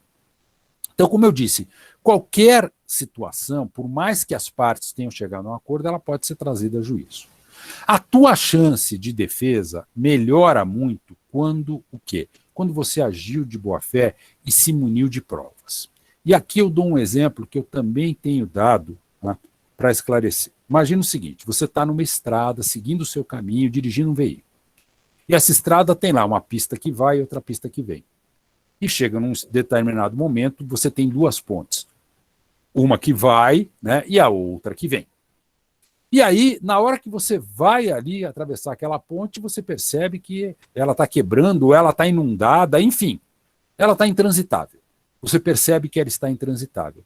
E aí você tem algumas opções. Ou você volta, ou você fica parado esperando acabar aquela situação que tornou a ponte intransitável, baixar a água, alguém vir arrumar a ponte, ou você pode também andar na contramão. Aí você opta por andar na contramão. Aí tinha um guarda em cima do morro. E o guarda não quer nem saber. O guarda faz o seguinte, ele taca a multa. Desculpa, eu estou usando uma linguagem, uma terminologia, até desculpem a linguagem vulgar, ele vai lá e, como se diz, ele taca a multa, ele aplica, né, lavra um auto de infração e aplica uma multa porque você está andando na contramão. Você recebe aquela multa, você fica injuriado. Pô, mas como? Esse cara não viu que a outra pista estava interditada, não vinha ninguém, eu fiz isso com segurança. Você resolve trazer essa situação, então, para discutir. Entra com recurso administrativo, não surte efeito, você traz para um juiz. Primeira coisa que o juiz vai te pedir é o seguinte: me prove que essa ponte estava interditada. Porque senão vai ficar a tua palavra contra a do guarda. O guarda, o que ele falou é que você estava na contramão. O senhor admite que estava na contramão. E o senhor não está me trazendo prova do motivo, né, por exemplo, de que a ponte realmente estava interditada e de que o senhor não tinha outra alternativa, de que não existia um desvio, que o senhor não conhecia um desvio. Enfim, é prova, é a diferença, e é isso a que eu me refiro com a boa-fé. Qualquer causa que venha a ser trazido, qualquer coisa, às vezes, pode ser que sejam tomadas medidas. Deixa eu dar outros exemplos também para clarear um pouquinho, para nós já nos encaminharmos aí para a conclusão. Situações que têm acontecido no Poder Judiciário. Por exemplo, nós temos recebido muitas ações nas quais, e aí são ações de mandado de segurança, já são também ajuizadas diretamente no tribunal. Por exemplo, uma determinada atividade econômica, o sindicato profissional pede, né, que haja uma intervenção para que os trabalhadores não sejam obrigados a comparecer, porque os trabalhadores vão se expor, né, ao Covid e, portanto, não devem comparecer. E aí a gente fica com esse abacaxi na mão, né, com o juiz fica para resolver. E aí, deixo ou não deixo? Na prática, se eu não deixar o trabalhador comparecer, eu vou estar inviabilizando o prosseguimento daquela atividade econômica. Então, essas são situações que hoje nós temos diversas ações em que assuntos como esse nos estão sendo trazidos.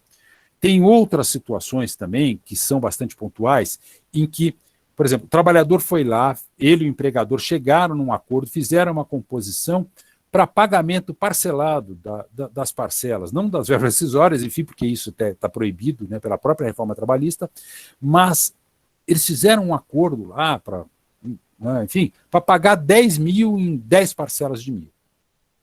E aí, esse acordo, ele começou a pagar em janeiro, pagou fevereiro, pagou março. Né? Aí entrou abril, ele já sem atividade, né, já não teve condições de pagar. Né? O que ele vem e alega? Força maior. Por quê? É aqui que eu volto, que você tem que entender o contexto. Tá? E aí ele fala, bom, eu não posso pagar isso nesse momento. Eu não me nego, devo e não nego, pago quando puder, uma coisa mais ou menos assim. E aí o trabalho falou, não, eu quero agora. Eu fiz uma prestação, eu tenho um compromisso, eu quero isso agora. E aí muitas dessas situações estão sendo trazidas à discussão. E aí alguns juízes estão fazendo o seguinte, eles do primeiro grau estão falando, não, realmente o senhor deve esperar. Tem outras situações em que o juiz de primeiro grau está falando, não, olha, isso aqui é coisa julgada, isso tem efeito, esse acordo tem força de lei, vai ter que ser cumprida, dura lex, sed lex, né, vai ter que ser cumprido a qualquer custo, senão o senhor vai pagar muito caro por isso. Então, nós estamos tendo, e aí o que a gente tem feito? Nós temos olhado caso a caso, onde você faz uma ponderação entre a necessidade do trabalhador e a possibilidade da empresa. Imagine, eu estou, hoje mesmo, eu ainda estava trabalhando num processo de uma categoria econômica onde está sendo negociado o pagamento parcelado das verbas rescisórias, tá? Porque a empresa não tem a menor condição. Isso está sendo feito com assistência numa ação coletiva, em juízo, com assistência do Ministério Público, diferente daquela norma coletiva. E aí os trabalhadores estão entrando com ações para garantirem o pagamento imediato, porque ele viu aquela ação em que eu disse, não vale essa cláusula de parcelamento de verbas rescisórias, bom, então se cair com o doutor Cássio, ele vai mandar pagar tudo agora. Não, não mandei pagar tudo agora. Tá? Falei, não, espere, porque está esclarecido que essa é uma situação especialíssima. Então, veja, na verdade, as partes estão andando. Esse é um caso típico em que as partes estão andando na contramão. E nem por isso eu validei a multa. Tá? Qual é, né, o que nós estamos olhando? É óbvio que as partes se estão fazendo, com assistência do Ministério Público, estão mostrando as contas, as partes estão agindo com boa-fé, ou seja, está caracterizada a interdição da outra ponte. É a isso que me refiro, professor Alexandre. Então, esse é o recado, é a mensagem que eu quero deixar, né, na nossa conversa aqui hoje, né? Veja, eu teria muito mais coisa para falar. Muito mais coisas, né, doutor? Para responder, mas eu acho que com isso eu tentei, né, como eu disse, sem ser também fazer consultoria, que o objetivo não é esse, eu não posso, né, seria vedado, né? Sem fazer consultoria, eu tentei dar uma ideia de como eu vejo. Reitero, não antecipei nenhum resultado de julgamento. E os exemplos que eu dei de processos judiciais foram simplesmente para, primeiro, porque referem-se a situações públicas, segundo, não antecipam o resultado de nenhum processo, porque a maioria das ações que eu mencionei foram decididas liminarmente, que eu decidi sozinho, né, e que ainda vão ser submetidas a um colegiado e sujeitas a grau de recurso. É isso, professor. Doutor Cássio, houve uma questão aqui que entrou de forma reiterada, quase 12 perguntas se referindo a isso, e que é um tema atual e relativamente perene neste momento, que é quanto ao home office, né? Que recomendações ou que cuidados, né, devem, de boas práticas mesmo, nessa questão preventiva, as empresas devem tomar neste momento, né, justamente para estar o mais adequadas possível justamente aos marcos legais, à letra da lei neste exato momento. Que recomendações o senhor faria? Bom, o home office realmente ele tem uma característica, o trabalho à distância, né? Veja o que aconteceu. A medida provisória 927, ela apontou como uma das alternativas seria o home office. E aí ela disse, então, o que ela quis dizer? Tá? Ela quis dizer o seguinte, que os patrões poderiam exigir que os trabalhadores fossem trabalhar em home office. Só que essa medida provisória caiu. Então volta a vigiar aquela velha regra, a regra geral, né, das relações de trabalho, que é a seguinte, né, tudo o que for feito tem que ser feito de comum acordo. Tá? Então tem que ser combinado, tem que ser ajustado entre as partes. É aquela coisa, mas tomando aquele cuidado para não virar esta relação entre piu-piu e frajola. Né? Aquela relação desequilibrada, porque, é claro, muitos... Por exemplo, eu soube outro dia de um caso de uma conhecida nossa aqui, que ela estava grávida e ficou com medo de contar na empresa, de sofrer alguma retaliação. Na verdade, pediram que ela preenchesse um questionário, que era um questionário muito... Quando eu vi o questionário, me foi traduzido, não, mas espera, eles estão fazendo uma triagem, pô, isso é uma coisa de cadastro, não é, né, não significa... E ela com medo, né, e na verdade depois ela foi, comentou isso na empresa, e até inclusive teve uma ótima reação, né, com relação a isso. Você vê que o problema era a cabeça dela, o preconceito, inclusive, estava na cabeça dessa pessoa. Tá? Então, nessas situações, o que me parece que seja muito importante, primeiro, é que haja um comum acordo. Em segundo lugar, o empregador tem que lembrar que ele é responsável, preponente, vou falar de direito civil, tá? Não vou falar de direito de trabalho. O preponente é responsável pelos atos do preposto, e se o preposto está agindo cumprindo ordens e se machuca, né, o empregador tem responsabilidade civil. Então, veja, nesta estipulação, né, tem que ser ajustado, tá, né, em primeiro lugar, que o trabalhador seja colocado numa condição que não coloque em risco a sua saúde. Não adoeça diante desse trabalho em home office, que tem muita gente que vai adoecer, que não adoeceu, ou está adoecendo ou vai adoecer, porque está trabalhando 24 horas por dia, e isso vai dar a síndrome de burnout, né, o esgotamento, é óbvio, é iminente que isso vai acontecer.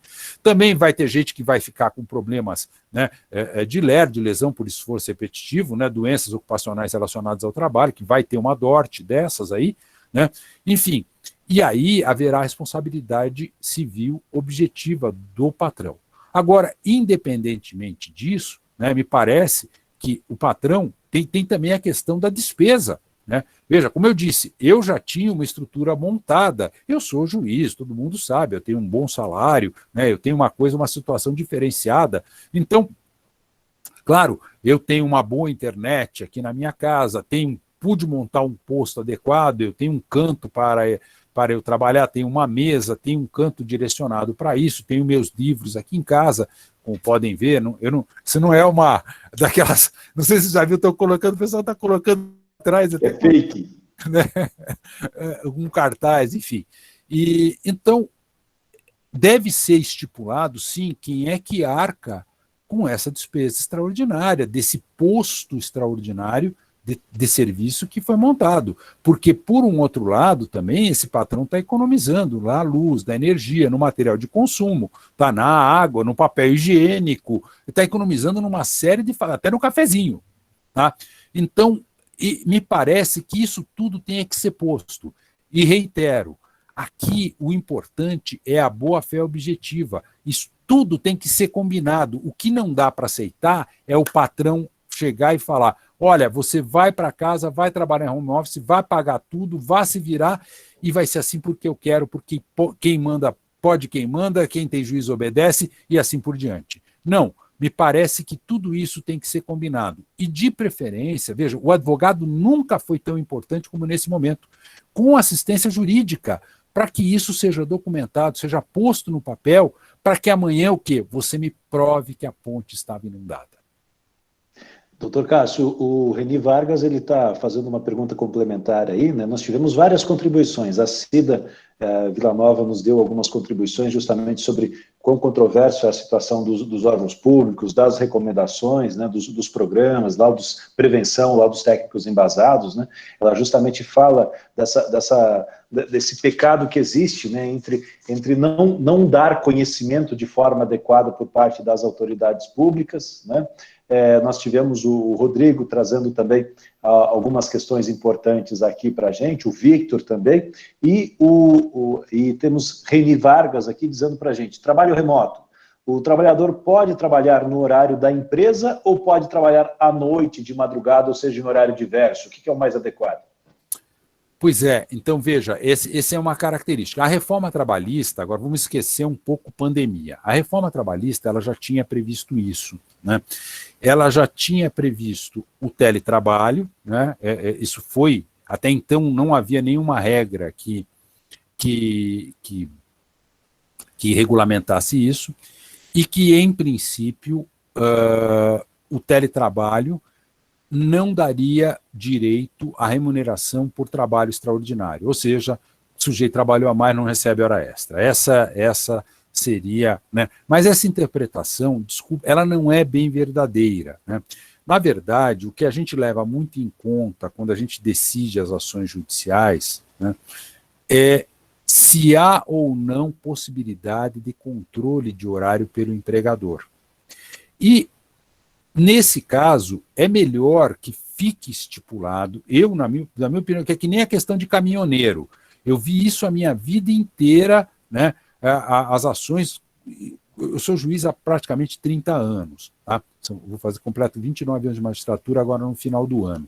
Vejam, no começo da minha carreira, toda a discussão de caminhoneiro tinha aquela pergunta: controla ou não controla? É exatamente isso que está acontecendo com o teletrabalho hoje, né? Chegou uma hora, e aí vinha na Justiça do Trabalho que, normalmente, o caminhoneiro fazia a prova de que havia controle de horário, sim, né, e que ele tinha uma exigência de trabalhar, de cumprimento de metas, de cumprimento de horários, e aí deu aquelas condenações. Bom, eu sei que chegou uma hora que ficou todo mundo tão cheio disso, que a lei previu: olha, hoje toda empresa, tá, de transporte é obrigado a manter controle de horário. Na minha opinião, esse é o rumo que vai tomar essa relação de teletrabalho. Tá?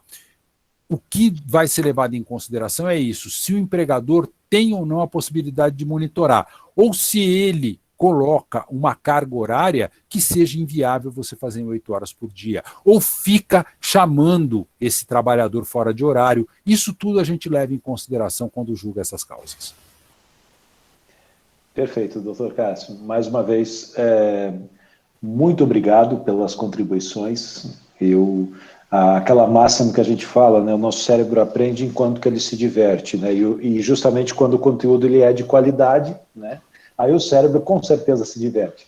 Foi extremamente interessante, nós pudemos revisitar alguns casos práticos, inclusive tentar entender um pouquinho dentro dessa floresta, dessa savana, né, de determinações, de marcos legais, né, a gente fez um safari aí, e obrigado por nos conduzir durante essa noite. Acredito que foi extremamente interessante e relevante.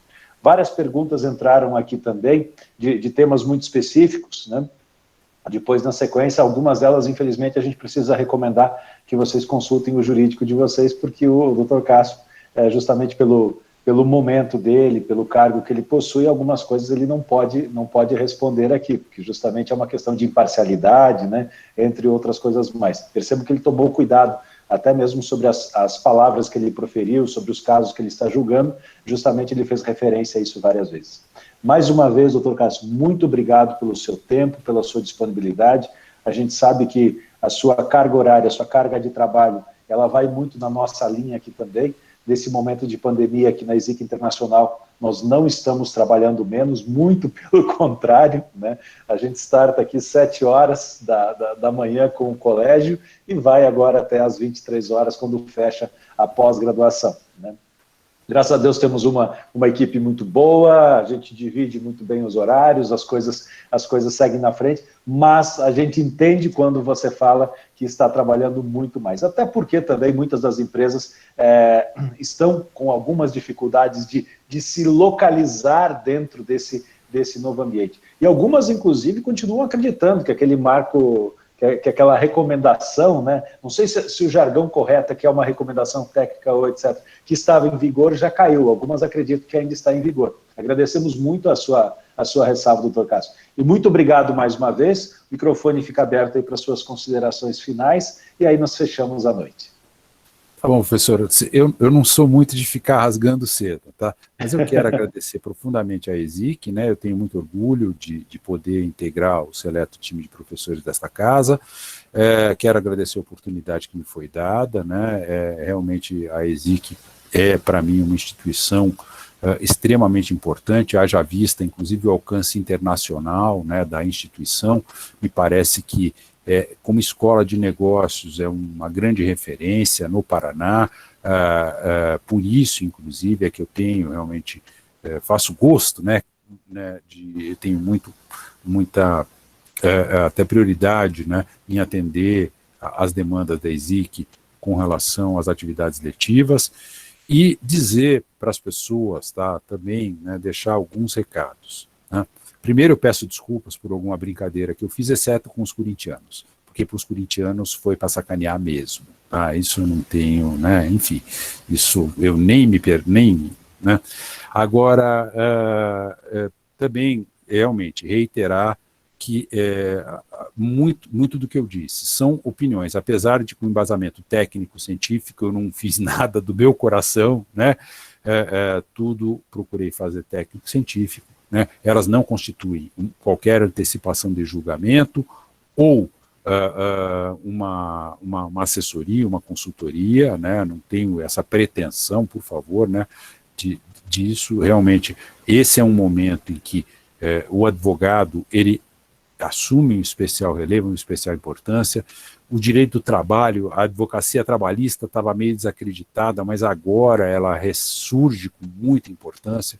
Quer dizer, é um momento de consulta a advogados, e advogados bons, né, advogados que tenham esse tipo de conhecimento, e me parece que a regra do ama ao próximo como a ti mesmo ainda é a melhor regra a ser seguida. Você gostaria que fizesse isso com você? Você gostaria de estar no lugar dessa pessoa? Você gostaria de estar no lugar dessa pessoa que está perdendo emprego, não tem perspectiva de arranjar outro, e ainda vai receber suas parcelas, suas verbas decisórias em 10 vezes? Sabe? É isso que eu peço que pense. Por um outro lado, você gostaria de estar no lugar desse empregador que está com a sua atividade suspensa, não está vendo receita há 3 meses, não tem perspectiva disso, né?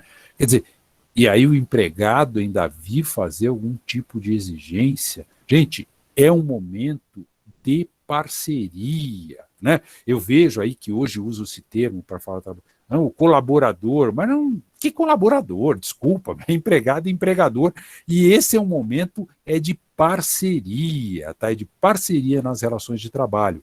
O importante é estabelecerem realmente uma conversação e agirem com boa fé.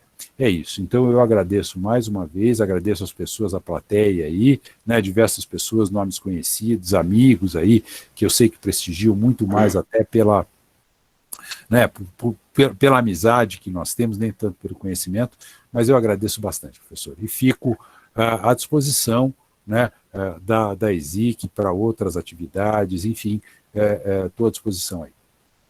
É importante frisar que esse momento hoje ele foi uma disponibilização generosa do próprio Dr. Cássio, né?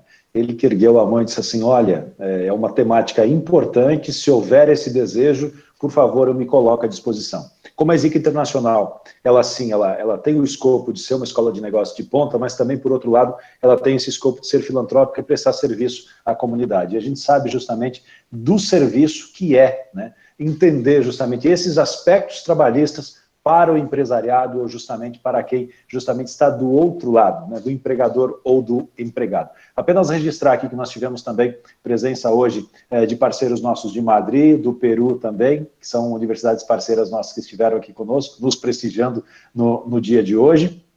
Isso é muito importante. E agradecer mais uma vez a presença de todos vocês. Com certeza essa mensagem do Dr. Cássio é muito relevante. Esse é um momento de parcimônia, esse é um momento de buscar equilíbrio, né? Curiosamente, finalizando, meia hora antes de iniciar esta live, nós estávamos finalizando uma outra de um programa que nós temos de neuroestratégia de pensamento transversal, onde o objetivo justamente é entender o que a neurociência hoje ilumina a gestão.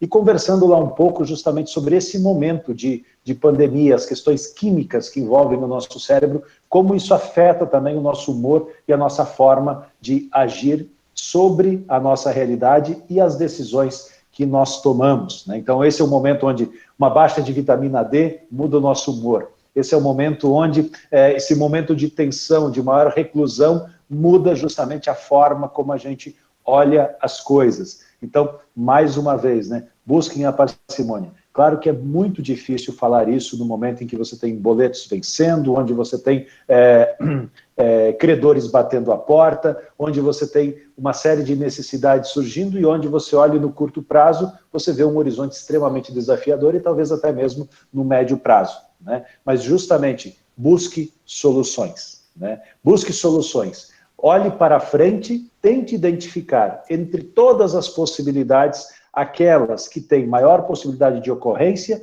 e aquelas que efetivamente mais interessam para você. Selecione-as e trabalhe com todas as forças para que elas se materializem. O universo ele tende a conspirar para aqueles que fazem acontecer. E sucesso é uma mistura de oportunidade mais preparo, né? Então, busque isso acontecer. Só um exemplo, né? Esse é o momento onde alguns empresários esperaram a liberação. Outros buscaram alternativas em tecnologia, em e-commerce, em reinventar o seu negócio. Os primeiros estão com sérias dificuldades. Os segundos estão encontrando maneiras não fáceis, mas diferenciadas de trazer resultado para os seus negócios, sem reinventar e avançar. Muito obrigado mais uma vez a todos. Um ótimo descanso e uma abençoada semana para todos que estão aqui hoje. Boa noite.